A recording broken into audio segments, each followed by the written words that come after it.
وأغدو على القوت يا صهيدي كما غدا الزل تهداه والتنائف أتحل غدا طاويا يعارض الريح عافيا يخوض بأذناب شعابي ويعسل.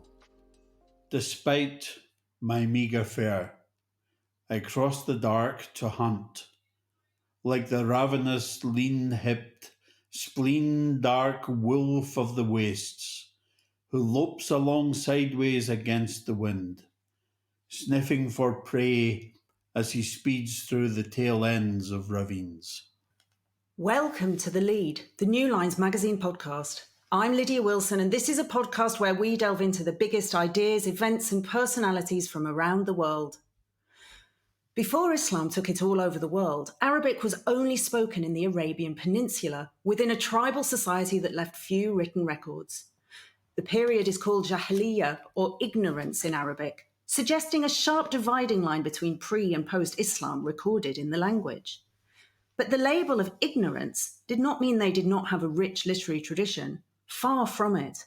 What you just heard was a few lines of poetry from the very cusp of Islam, a poet who spanned the Jahiliyyah and Islamic periods. Poetry was central to the lifestyle and remains a major source for us now, giving insights into this time and society. Recent translations into English bring these insights to a much wider public. You just heard the voice of James Montgomery, one of the translators and champions of the genre, the Sir Thomas Adams Professor of Arabic at the University of Cambridge and a founding member of the editorial board of the Library of Arabic Literature. His research and translations have spanned pre-Islamic poetry to 9th century philosophy, taking in many other topics along the way. But today we're going to be discussing one particular genre that lasted in Arabic for centuries and is still celebrated and recited today. Poetry about hunting. James Montgomery, welcome to the podcast. Thank you very much, Lydia. It's wonderful to be here. Now, can you give us a quick idea as to what Jahiliyyah is and how you became to be interested in it? So Jahiliyyah, as you said in your intro, possibly means a period of ignorance. Another translation, ignorance of Islam, that would be. So the centuries that in Arabia that precede the advent of Islam.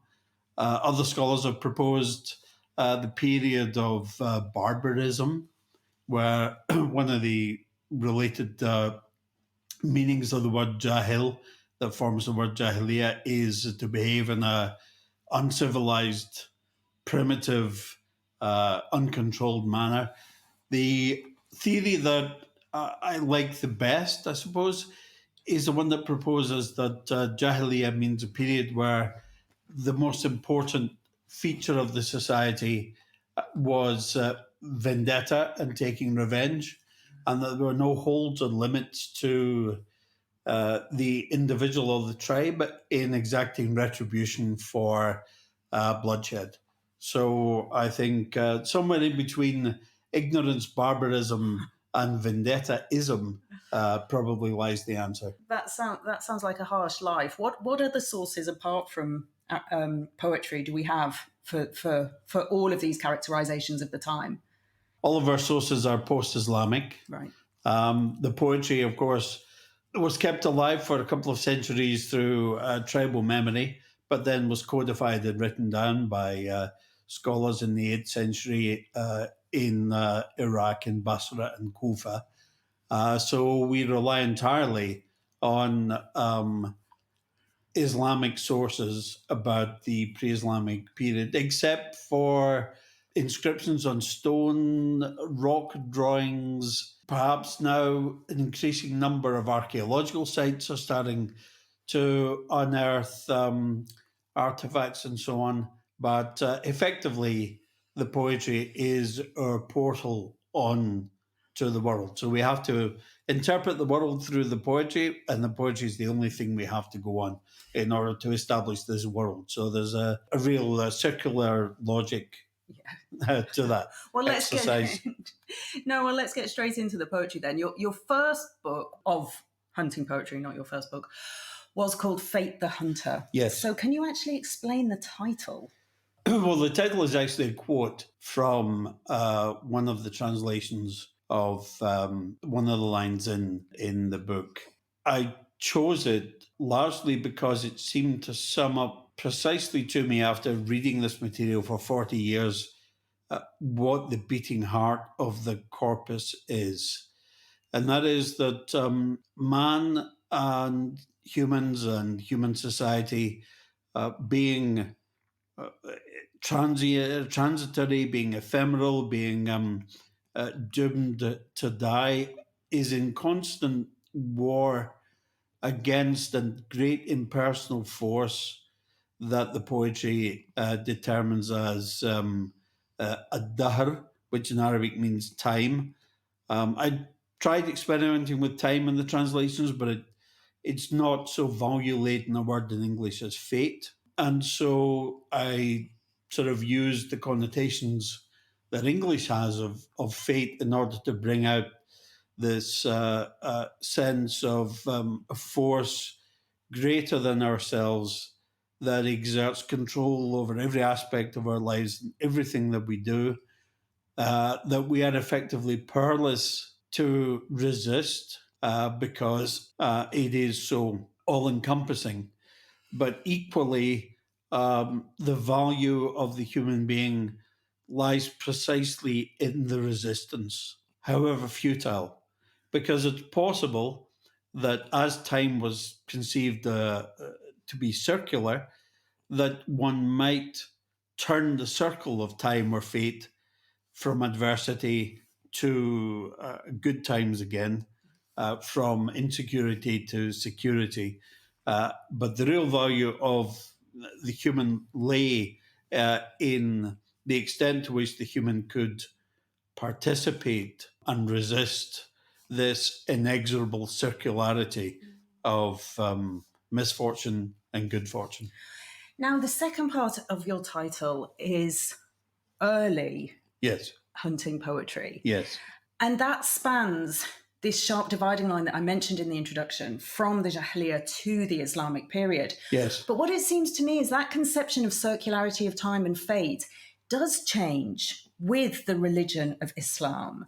And I wondered if this division into pre and post Islam is actually reflected in the poems that you translated. What do you see that shows evidence of the coming of Islam? One can determine in early Islamic poetry relics from the pre Islamic past, the presence of the new Islamic present, and an amalgamation of both the past and the present. So there is no consistent pattern to this. Just as because the poetry comes from so many different regions and represents the outlook of so many different human beings, we all put together the present and the past differently at different times in the course of our life, and perhaps even in different places. So I see in this that one can have pre-existing currents that continue to exist in the poetry. And in terms of the hunting poetry, when we get to the more developed, fully Islamic centuries, the old concept of time or fate persists alongside the new concept of the omniscient, omnipotent God. But the great thing is, and the wise thing about the poetry, is it doesn't seek to reconcile the two. It allows both to coexist. It's always understood that God is, of course, in control of fate, but no one, to my knowledge, I've not found a case yet where someone actually says explicitly that this is exactly so. There's a sense that both ideas can coexist. And then in the final volume of the series of four of this that I'm currently working on, I've gone quite far to in time to show that this old notion of fate, of time, still persists, often in some of the most ostensibly pious of poets. Oh, that is fascinating that we can trace so much through poetry. Well, let's get on to some of the later ones then, before we start tracking what's similar. Your most recent book, I think just published this month, in fact, is In Deadly Embrace, which is also hunting poetry, but written much later. The poems are by the 9th century poet and caliph for just one day, Yes. Ibn al-Mu'taz. First, can you tell me a little bit about him? Okay, he's an absolutely fascinating individual, Ibn al-Mu'taz, for so many reasons. Largely, as much for his life as for the misconstruction subsequently of his life. It's often a truism that history is written by the victors. And Ibn al-Mu'taz was appointed caliph for one day before palace revolt removed him from his caliphacy, and he died in the process. So he's obviously one of the losers in the narrative arc of history. And so history recast him as a aristocratic playboy who was interested in nothing but the good life, the soft life, poetry. He wrote the first work on Arabic rhetoric to have survived, called the Kitab al-Badi'ah, the book of the new style, where he tries to show that stylistic advances in Arabic poetry have their predecessors in pre-Islamic poetry, but above all in the Quran. And that was very, very influential. He wrote a book in which he collected the works of all the so-called modernist poets, the poets who represented this Badi'ah, novel, unusual style. But above all, he survives by virtue of his poetry. And a large part of his poetry, which is in all of the major genres, love poetry, poetry about wine, poetry about friends and friendship, descriptive poetry. One of the significant genres of his poetry is, in fact, poetry devoted to the hunt. And what fascinated me about his hunting poetry was why a playboy aristocrat would want to take part in something as dangerous and as demanding and as, shall we say, masculine as the hunt. And that led me to reconsider Ibn al-Mu'taz's career as very much the aspiring politician. He belonged to the inner core of the ruling Abbasid family. And I started to see his hunting poetry as an expression almost of his political demeanour, and not quite the palace wastrel that he had been presented as by subsequent generations. Right, but it's still in a very, very different context from the deserts of Arabia, isn't it? Whatever his character was, we're now in a court setting in very sophisticated Baghdad, in the Yes. Abbasid courts, Yes. with very strict rules of etiquette, and Yes. or it's a sophisticated society, and so that is very far. Even if they are still hunting, it's not the hunting of the deserts of the 6th and 7th centuries. So what's remained the same about the poetry? Well, I would disagree slightly because the hunting in Iraq would have taken place in empty desert wastes and scrublands, perhaps not in the hard desert of Arabia, such as the great northern desert of Nafod in the north of Arabia. Although I'm not sure that many of my poems actually stem quite so simplistically and automatically from the desert. But Ibn al-Mu'taz and his companions would have gone on hunting expeditions that would have involved leaving Baghdad, going out into the surrounding countryside, into the scrublands and agricultural heartlands of Iraq. They would have camped out and overnighted. And so, in that sense, I don't see much of a difference because However, how one hunts is determined by what one hunts. Mm-hmm. And it's not quite like the situation, let's say in Britain, where there were hunting reserves that were maintained. The forest was the preserve of the king. In order for the king to hunt the stags were managed. There was a great sort of ecological endeavour to maintain the environment in order to allow the hunting to take place. Often, for example, when Queen Elizabeth the first went hunting, she would be positioned in a safe place with a bow and arrow, and the stags and deer would have been corralled and pushed towards the area where she could sort of kill them from her convenience. I think so that's because one can, as it were, corral or herd deer in that way. If one is out hunting the onager, the wild desert ass, or if one is hunting the oryx, which are true desert creatures, one can't quite corral them in the same way. Although there is in examples in the Jordanian desert of what are called kites, which are areas for uh, uh, constructions for channeling wildlife so that they could be more easily killed by the royalty. But my sense from my imaginative reconstruction of the hunting of Ibn al-Mu'taz from his poetry is that this was more of a, as it were, hands-on active activity, a more physical hunt than simply sitting on a platform with a bow and arrow waiting to take aim at some unfortunate animal that happened to be within range.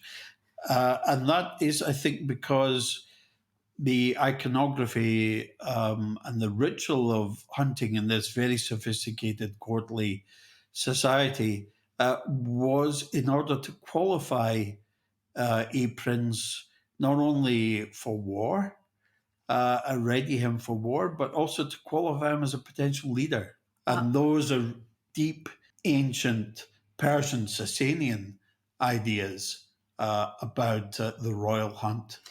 And the qualities needed. You were demonstrating Yes. the qualities you needed. Yes. Well, that all brings me to a very different question because about hunting and about understanding the hunt. Yes. It's about the research you needed to do because the poems, the translations, are full of technical terms Yes. to do with animals. Yes. Animals we might not even know. Maybe they don't even exist anymore. Yeah. And also equipment. Yes. Lots and lots of technical to do with weapons or horse riding or whatever. How do you even begin to do this research? That's a good question. I'm glad you asked it because I first started this project 30 years ago, I think. Right. And I was working on a poet, Abu Firas al-Hamdani, who is a contemporary of the great poet al-Mutanabi in the 10th century. Abu Firas was at the Hamdanid court of Saif ad-Dawla, who was a great champion in the 10th century of the war against the Byzantines. And Abu Firas himself was, like Ibn al-Mu'taz, aristocratic born, prince, courtier, poet, warrior. I think he had his first governorship at the age of 16. He was captured in battle and he was held prisoner in Byzantium, i.e., what we now call Istanbul, and is famous for a long series of poems that he wrote to his cousin, the ruler, Saif ad-Dawla, asking him to pay the ransom that he be released. But Saif ad-Dawla, perhaps sensing a rival to the throne, was in no hurry to have his cousin back in court. And these poems were known as the Rumiyat, the poems from Rome, i.e., from Byzantium, Constantinople, Istanbul. And in the course of reading through this poet's work, I came across a very long poem, some 250 verses. It was tucked away at the end of the book, and it wasn't in one of the mainstream Arabic meters. So there are 16 Arabic meters that are recognized for proper poetry. And then there's a more popular form of meter known as rajas, which refers to the quivering of a camel's tail, in which a lot of extempore compositions were set. And I tried to make my way through this Raja's poem. And it was as if I had suddenly did not know Arabic at all. The vocabulary was so strange. The objects that were being described were so unfamiliar. I couldn't understand which bird of prey he was referring to. And you have to know the bird of prey, or sometimes you have to know the identity of the prey in order to establish the bird of prey, or the bird of prey to identify the range of prey that you're going to encounter. And my interest was so piqued and so stimulated, and also my sense that I thought that I had, after 10 years of reading Arabic, a reasonably good grasp of some aspects of the language. But to be confronted after 10 years of study with something that was just so opaque really stimulated my curiosity. And that's what led you to spending the next 30 years Well, delving into this subject. almost, but not quite, because I tried. I acquired books on birds of prey. I acquired handbooks on the ornithology of the Middle East, of Arabia, and so on. But I couldn't really get enough information that I could feel comfortable with. I eventually wrote this up in an article about 25 years ago, but I decided then that I would go no further because there just weren't the resources available to me. I wasn't at a stage in my life where I could easily jump on a train and go and visit a raptor center and try and talk to falconers. But then 10, 12 years ago, when I was encouraged to revisit this by a poem that I saw in a museum in Abu Dhabi, I realized that YouTube and the internet was what this project needed. I couldn't do it without the online resource of amateur falconers filming themselves, of chat groups, of websites. There's the International Falconers Association that you can use. And then that gave me access to a kind of community of experts. And until really maybe 50 years ago, when we worked out how to artificially inseminate falcons and hawks, the breed hadn't changed at all. So there was the way that the falcon was behaving in 1969 was the way it would have behaved in 965 or whatever. Yeah. And so the internet was what really made it possible for me to really do this project to the level of confidence that I had, that I wasn't simply, I mean, I've made plenty of mistakes in these books. I know I have, because I'm an armchair enthusiast. You haven't been hunting with falcons because of all of these contexts? No, I haven't. I haven't been in a hunting expedition, but I do have some. You should. I should, but I do have some good friends who are expert falconers, and they've been very generous with their time. But one of the problems that in the poetry that got me stuck the most is there's a lot of poems about hunting with what's called the pellet bow. And this was where the internet actually sent me the wrong way, because I came across a website about the varieties of handheld bows. Of course, all bows are handheld, but a handheld bow is effectively like a catapult or a slingshot or whatever. And so I left those poems to the very end because I needed to do so much more work on them. But I always had in my mind an image of someone holding a crossbow. And no matter how hard I tried, I couldn't get the poems to work. And then I came across, totally by accident, the most amazing video by some Turkish archers who were experimenting with pellet bows, and the pellet bows they were using were exactly like the bow that you would use with bows and arrows. The only difference is that you use very small, hard baked pellets, and they were interested in testing velocity and speed and directionality and techniques of bow holding, so that What do you mean pellet, though? How can you shoot a pellet with a bow? because How do you hold it? because the string has a pouch. Okay. Oh, pouch. Yes. And the pellet fits in the pouch, Yeah. and you hold the pouch in between your thumb and your forefinger or your second finger and pull it back. Yeah. Now, the thing is, you have to angle your hand in such a way that the pellet doesn't break your thumb as it leaves the string. So you hold on to the pouch and let the pellet go, basically? Yes. Oh, that's very tricky. Yeah. And all of a sudden, it was a real eureka moment for me, because all of the poems made sense. All of the descriptions of the bows and the construction of the bows that I couldn't do in terms of the crossbow made sense to me. And that was because I had a half an hour to spare, and I was wasting time on YouTube. So yes, on YouTube, as we do, trying to avoid the cat videos. And up came this video about the bows. So sometimes the algorithms work in our favour, even when we're trying to understand Jahiliya poetry. Yes, yeah, but really, the sum and total of it is that the information that is contained on the web was the difference between being interested in this material and being confident enough to think that I could make a respectable stab at it. Oh, well, it's a real insight into kind of continuity of tradition. And I mean, I can understand how useful that was, but when I read these poems, they're an extraordinary and very beautiful insight into a completely alien world. So it can't have only come from contemporary falconry. There are other things in this material that don't make me think about being in the Arabian Gulf that I've been to.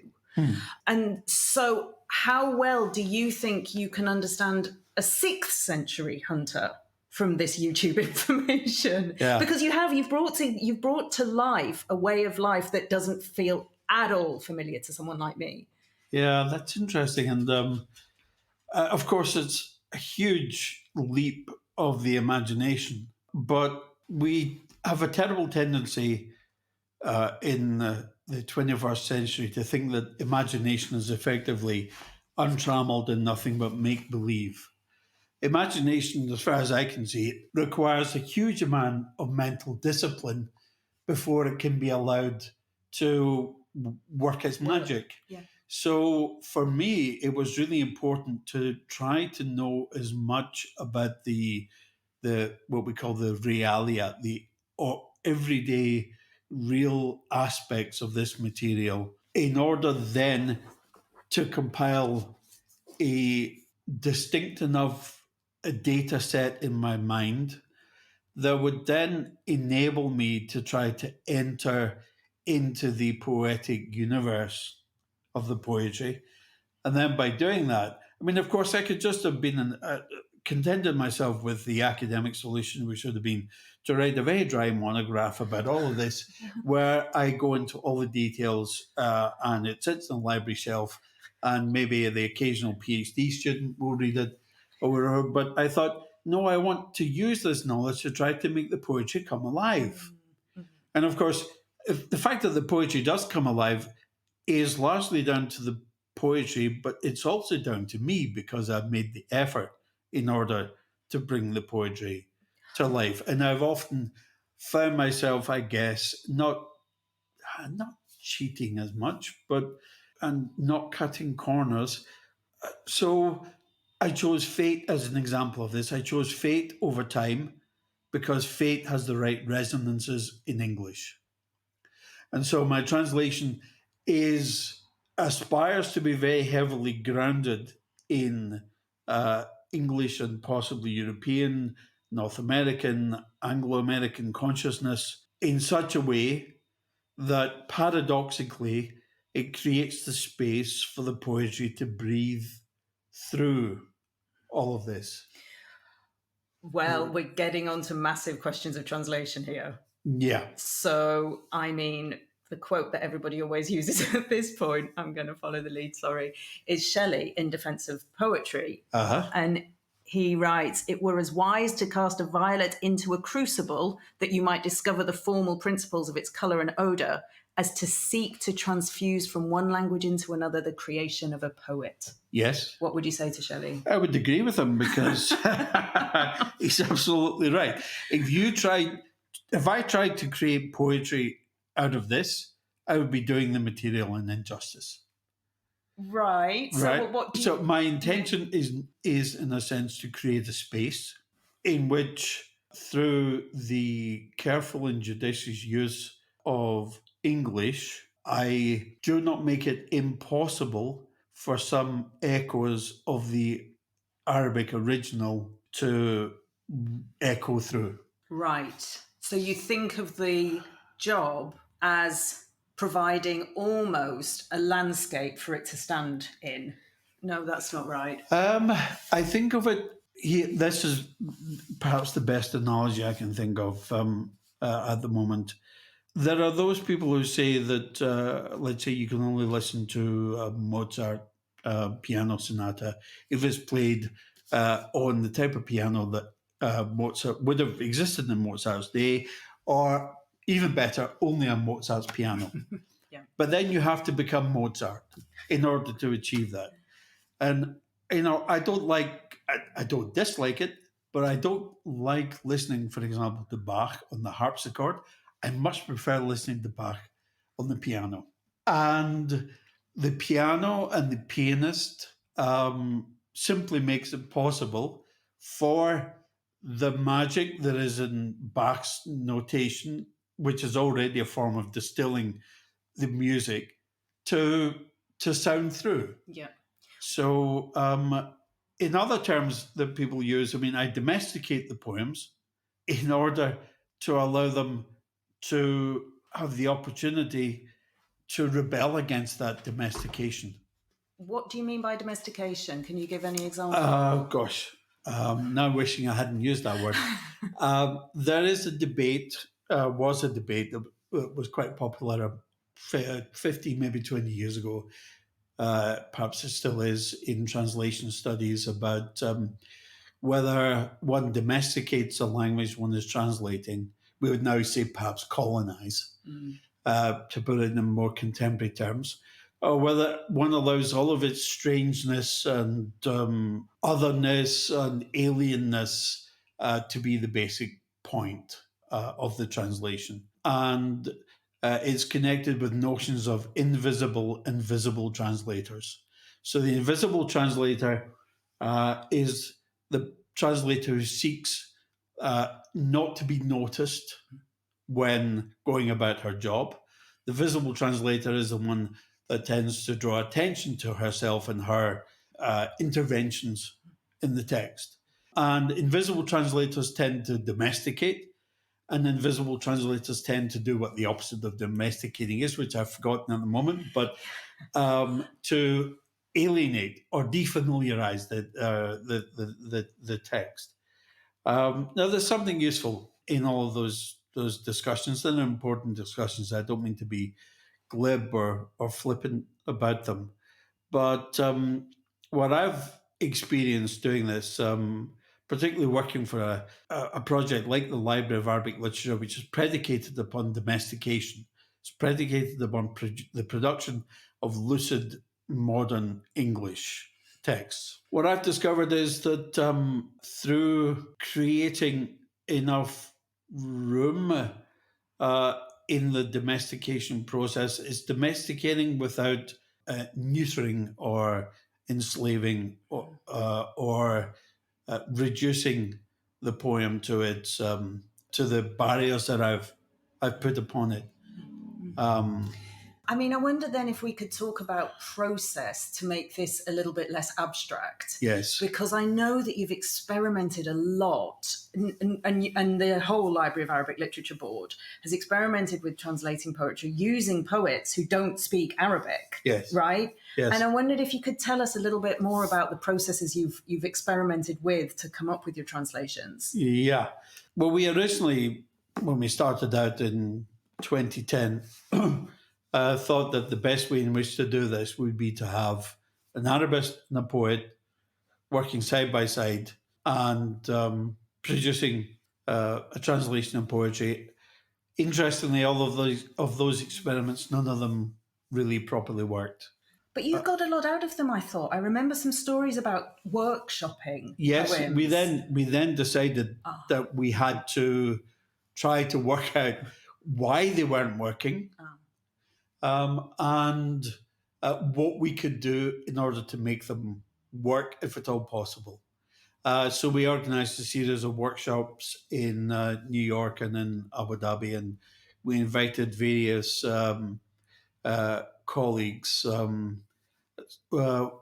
Some of whom knew Arabic, some of whom didn't know Arabic. They all were highly accomplished, prize-winning translators and poets in their own right. All had taught translation professionally at university level. Of course, we're talking about literary translation here. That's an important thing to bear in mind. And we experimented under their guidance with various ways of approaching it. And what came out of that for me was a sense of the sort of things that were possible, the sort of techniques that one could try. Like what? I mean, you'd already done a huge amount of translation because you'd been translating all sorts of abursid texts, philosophical, all the rest of it. So arriving in that kind of situation with your kind of more academic approach and with your poetry, then what was the experience like of being workshopped in that way? Poets are used to being workshopped when everybody sits around tearing their stuff apart. It's part of learning how to be a poet. Yeah, well, that's actually, I guess, what happened, because academics are not used to being workshopped. No. They don't like it at all. Tell me what it was like. They do not like. So on the first workshop, we'd been set some poems to translate by, I think, Philip Kennedy had chosen one or two. And I volunteered to attempt a translation. Of course, I had rendered lots of Arabic poems into English before, and I'm not using the word translate here entirely on purpose. Okay. I had Englished them in monographs, in scholarly articles. It sounds violent, English them. Yes. Well, I think it was. I think it was definitely the one guiding impulse throughout all of that process of Englishing was that I should show that I understood the Arabic, that no one could criticize me as an academic for misunderstanding the Arabic. So most academic Englishing or Germanizing or whatever one wants to say, and I'm desperately not going to use the word translate here. Most of these academic versions are not about the poem itself. They're about the academic's authority, her standing, her need to display to the community her command of the material. And of course, this was how I'd been taught to do it. It's how I had done it for about 30 years up to that point.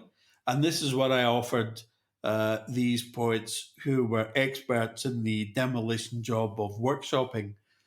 And I sat with these poets, but also my friends and colleagues in the Library of Arabic Literature, all of whom I respected. And I watched my Englished version be torn apart. It was taken apart word by word, piece by piece, and it was left in an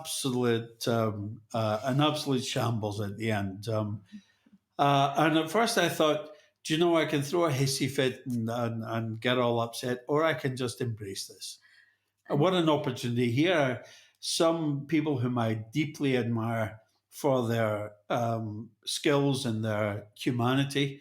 They're giving freely of their knowledge, of their learning. They are doing this not with a view to produce destructive criticism, but constructive criticism. And the moment that clicked with me, the moment I realized it, and actually what happened then, I would have been in my 50s at the time. And in the course of that afternoon, I went back to remembering an 18-year-old self who wanted to be a poet. And I went back to a naive, inexperienced young man that got cold feet and decided that the scholarly approach to literature was one that he felt safer with and possibly could hide behind. Yeah. And those years were sort of stripped away from me. And then we were asked to, each of us at the end of the session, to go through and produce our own versions of this poem, to retranslate it for me, but for everyone else to produce their versions. And we had one member of the group, the computer tied into a projector. And we went around the group line by line and typed it out. And so we had 13, 14, maybe 15 different versions. Line by line of the poem, side by side. And it was really very, very revealing for everyone. And in the course of that, I felt strangely liberated because one of the frustrations I'd felt as an academic, and one of the reasons that after spending so much time studying pre-Islamic poetry that I had abandoned it and turned to other subjects, was a profound frustration with myself at being unable somehow to capture in words what got me excited, or what I loved about this poetry, what I found exciting, what I found just simply mind-altering. And I realized then that actually I should redefine the future trajectory of my career more with a view to exploring poetry as a mechanism of, I don't want to say academic commentary, but as a, excuse me, as a tradition or as an experimentation in engagement rather than an experimentation in documentation.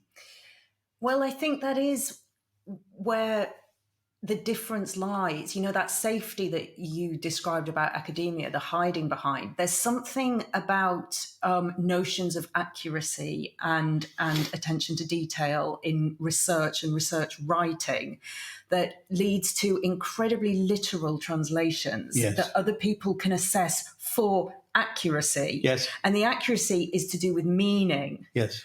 And that's not where poetry lies. A poem should not mean but be. Yes. I can't remember who said that. Was it E. Cummings? Yeah. Anyway, that sticks in my mind as what poetry is. And I think that is very scary for an academic. But if you just let it go, I can see how liberating it is. But also that 13 or 14 or 15 versions of line by line by line, that's also liberating because you can see what poetry can be, which is huge. And you can't include it all. You've got to pick your own. No, it's very true. I would say the same applies to prose also. Pedagogically, in my experience in the classroom, students will respond a lot more positively to a translation that is not a line-for-line crib. Because the problems that they have in understanding the Arabic, once you get past what does this word mean, how does this sentence fit together, the problems they have with understanding is the kind of the syntagmatic level of the passage. What does it mean? What's it all about? How does it fit together? If the translator has denied them the responsibility of offering that, they are simply replicating in the classroom the incomprehensible or difficult to comprehend nature of the original. And so what I've learned is that students will respond to passages or to works or to poems, depending on whether the translation offers them a reading of the work as well as a version of the words. And if you want to further intercultural understanding and appreciation or whatever, it seems to me that the worst thing to do is to produce a translation that says in English that this doesn't sound as if it's worth spending your time on. Yeah. Why bother? Why would you read it? Yeah, why would you bother? Yeah. Right? Yeah. I mean, if you're translating a 10th century philosopher, one of the greatest minds of his age in Arabic, and you translate it into English, and the English sounds like someone that you wouldn't want to sit next to in the train for 10 minutes, let alone for a 2-hour journey, you've failed, it seems to me. You have failed. Yeah, it has to be readable. But in a way, we've even got ahead of ourselves in talking about translation, because, of course, there's a massive step with classical literature to come first, which is editing. Yes. And in a manuscript tradition, there are choices to be made, choices, between variations of a manuscript, which then the published work fixes a text that hasn't been fixed before. And I think with this type of poetry, there's an even greater problem, which is the fact it's an oral tradition. Yes. It was designed to be extemporized, to be adapted as it went, to have bits taken from one and merged into another and quoting famous people that came before you and all the rest of it. This tradition is rich. And by editing it down into an Arabic version, you've fixed something that has never been fixed before. How do you feel about that process? You do your best to make it obvious that your version is precisely that. It is merely your version and not an authoritative version. What I decided to do, for example, was for each of these poems to choose one of the many versions that the scholars from within the tradition had themselves chosen, and to neither add nor subtract to what that scholar had himself presented as canonical or authoritative. So for some of the poems, one scholar might have 10 verses more than another scholar's version, because they were editing just as much as I am. But the only thing you can do is to choose a fixed point and to stay true to that fixed point, because the moment you then think, oh, that fixed point doesn't satisfy me, I know that I think this word from this other fixed point fits better in here, you have created a new version, right? So I often say to my students and my collaborators, stick with the version in the manuscript, even if it doesn't make as good sense as a version elsewhere, because all you're really doing is presenting the version in your chosen manuscript to the public. Otherwise, you're creating yet another version that's unauthorized within the tradition. We're all kidding ourselves on if we think that we actually have access to, let's say, the excerpt that I read at the beginning by Shunfara. Access to his words, I don't know. We don't have access to Shakespeare's words. They're all mediated. The job is to mitigate the mediation by not creating another level, and to identify the mediation by making it clear to the reader that there are various steps of mediation in the process. Yeah. So it's trying to be as honest as you possibly can, and also to go back to our visible-invisible distinction, to be as invisible as possible in your engagement with the manuscript.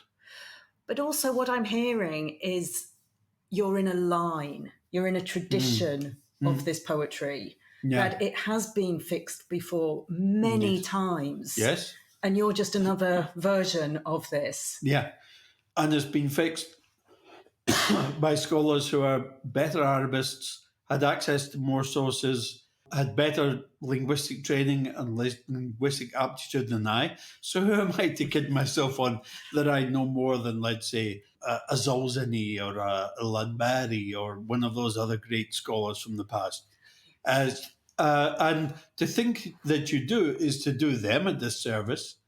And it seems to me to be a supreme act of arrogance that is totally out of step with, I think, how we want to view the past in 2024, with all of the political discussions about engagement with the past and appropriation of the past and misrepresentation of the past and so on.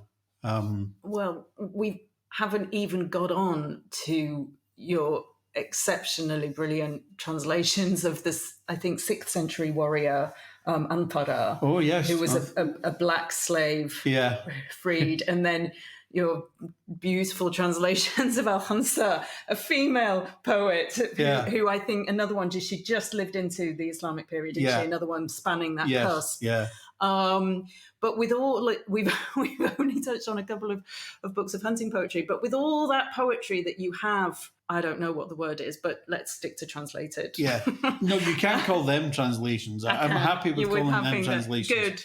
Good. The stuff that I did in my academic alter ego produced before 2010, I wouldn't call translations. Well, I can tell you, well, you already know, but what gives you license to say that for me is the reactions of contemporary poets, not Arabists. So the American poet who you know, Peter Gizzi, who was a finalist in the National Book Awards one year for his poetry, he wrote to me saying James has knocked it out of the park. Yeah. And that's very kind. Well, and the brilliant British writer, poet Alice Oswald has agreed to write the introduction for the English-only version of the latest hunting poetry. Peter said to me he has a terrific ear and a deep sympathy for the work. And so you are succeeding amongst the poets who are a very hard crowd to please. And so for me, these accolades are just huge. Has it tempted you, having said that your 18-year-old self wanted to be a poet, has it tempted you to be to write your own poetry? No. Why? I don't know. It just hasn't. I think perhaps there's a natural reticence there that led me to go down the scholarly line in the first place. But actually what I really love the most is the words of the Arabic poets give me the vehicle, give me the creative vehicle. And so I don't feel the need, or I haven't felt the need yet. And I very much doubt that I will, to be honest, because I think that each version of each new poem that I embark upon gives me the challenges, emotional, aesthetic, intellectual, imaginative, creative, that I seem to need. And I don't feel any deficit. That gives me everything that I'm looking for at the moment. And that might change, but I doubt it. James Montgomery, thank you very much. You can buy James's translations of hunting poetry and indeed many other translations of classical Arabic texts from the Library of Arabic Literature. This week's episode was produced by Joshua Martin and Finbar Anderson and hosted by me, Lydia Wilson. For more like this, subscribe to The Lead on your favourite podcast app or visit our website, newlinesmag.com. Thank you all for joining us.